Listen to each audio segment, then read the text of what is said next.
அனைத்து நண்பர்களுக்கும் பிறை சூடன் சார்பாக அன்பான வணக்கங்கள். இந்த வீடியோ பிடித்திருந்தால் லைக் பண்ணுங்கள், ஷேர் பண்ணுங்கள், கமெண்ட் பண்ணுங்கள், மறக்காமல் சப்ஸ்கிரைப் பண்ணுங்கள். வாங்க வீடியோ பார்ப்போம். விநாயகர் சதுர்த்தி எப்போ வருதுன்னு பார்த்தீங்கன்னா 27/8/2025 அதாவது ஆங்கில மாதம் வருது. தமிழ் மாதம் பார்த்திங்கன்னா ஆவணி 11 வருது, புதன்கிழமை.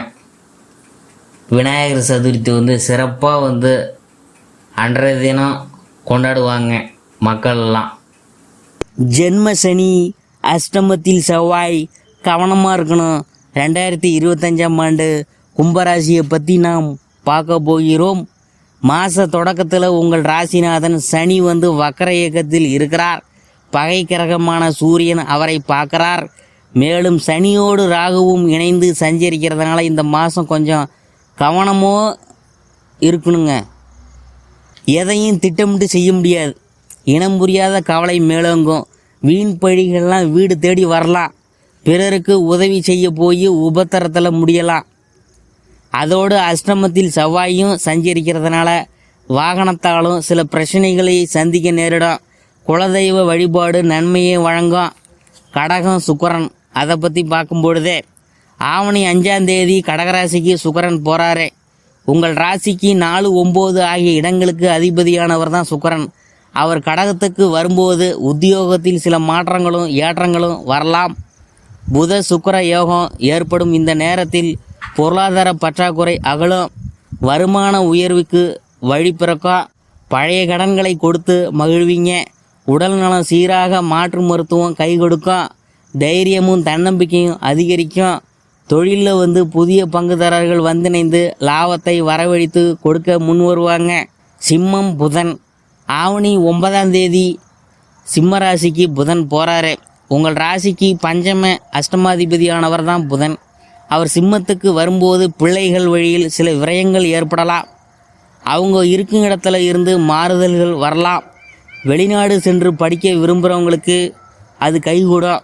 வீடு மாற்றம் திருப்தியாக இருக்கும். வாடகை வீட்டில் இருக்கிறவங்களுக்கு சொந்த வீடு வாங்கி செல்லும் யோகம் உண்டு. உத்தியோகத்தில் இதுவரை தாமதமான இடமாற்றம் இப்போது கிடைக்கும். சில முக்கிய முடிவுகளை அனுபவஸ்தவர்களை கலந்து ஆலோசித்து எடுக்கிறது நல்லது.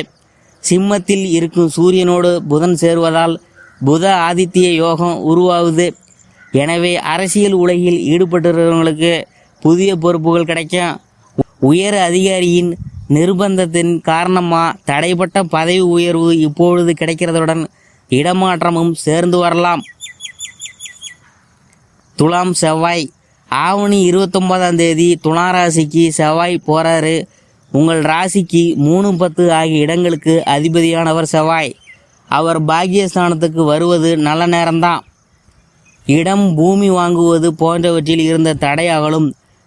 இல்லம் கட்டி குடியேற வேண்டுமென்ற எண்ணம் மேலோங்கும். என்றைக்கோ குறைந்த விலைக்கு வாங்கி போட்ட இடம் இப்பொழுது அதிக விலைக்கு விற்கும். அதன் மூலம் வருகின்ற லாபத்தை தொழிலுக்காக மூலதனமாக்குவீங்க. நீண்ட நாளாக பஞ்சாயத்து செய்வதும் முடிவடையாத சொத்து பிரச்சனை இப்பொழுது முடிவுக்கு வரும். விலகி போன உடன்பிறப்புகள் விரும்பி இணைவாங்க. தொழிலில் இருந்த குறுக்கீடுகள் அகலும். உச்சம் பெற்ற புதன், ஆவணி 26 கன்னிராசிக்கு செல்லும் புதன் அங்கு உச்சம் பெறுகிறார். உங்கள் ராசிக்கு 5, 8 ஆகிய இடங்களுக்கு அதிபதியானவர் தான் புதன். அவர் அஷ்டமத்தில் சஞ்சரிக்கும் பொழுது ஒரு சில வழிகளில் இழப்புகளை சந்திக்க நேரிட்டாலும் சில நேரங்களில் எதிர்பாராத விதத்தில் சில காரியங்கள் முடிவடைந்துவிடும். திட்டமிடாது செய்யும் சில காரியங்கள் திடீரென்று முடிவாகலாம். அதே நேரம் நீண்ட நாளாக எதிர்பார்த்திருந்த காரியம் நடைபெறாமல் போகலாம். அஷ்டமஸ்தானம் வலுவடையும் பொழுது எதையும் ஒரு முறைக்கு பல முறை யோசித்து செய்கிறது தான் நல்லது. சிம்மம் சுக்கிரன், ஆவணி 30 சிம்மராசிக்கு புதன் போகிறாரு. உங்கள் ராசிக்கு 4, 9 ஆகிய இடங்களுக்கு அதிபதியானவர் தான் சுக்கிரன். அவர் சப்தமஸ்தானத்துக்கு வருவது நல்ல நேரம்தான். எதையும் திட்டமிட்டு செய்கிறது வெற்றி காண்பீங்க. திருமண தடையாகலும் தெய்வீக சிந்தனை மேலோங்கும். பெற்றோர் வழியில் இருந்த பிரச்சனைகளாகலும் பிரபலங்களின் ஒத்துழைப்போடு இல்லத்தில் நல்ல காரியம் நடைபெறும். பொது வாழ்வில் இருக்கிறவங்களுக்கு புதிய முயற்சிகளில் வெற்றி கிடைக்கும். வியாபாரம் மற்றும் தொழில் செய்கிறவங்களுக்கு எதிர்பார்த்த லாபம் உண்டு. உத்தியோகத்தில் இருக்கிறவங்களுக்கு உயர் பதவிகள் கிடைக்கும். கலைஞர்களுக்கு நட்பால் நன்மை உண்டு. மாணவ மாணவிகளுக்கு மதிப்பெண்கள் அதிகரிக்கும். பெண்களுக்கு குடும்பத்தில் சுப நிகழ்வுகள் நடைபெறும். பிள்ளைகளால் பெருமை சேரும். இந்த மாதம் துர்க்கை வழிபாடு துயரங்களை போக்கும். பண தேவையை பூர்த்தி செய்யும் நாட்கள் பார்த்திங்கன்னா ஆகஸ்ட் 17, 18, 28, 29, செப்டம்பர் 2, 3, 9, 10. மகிழ்ச்சி தரும் வண்ணம் கருநீலம்.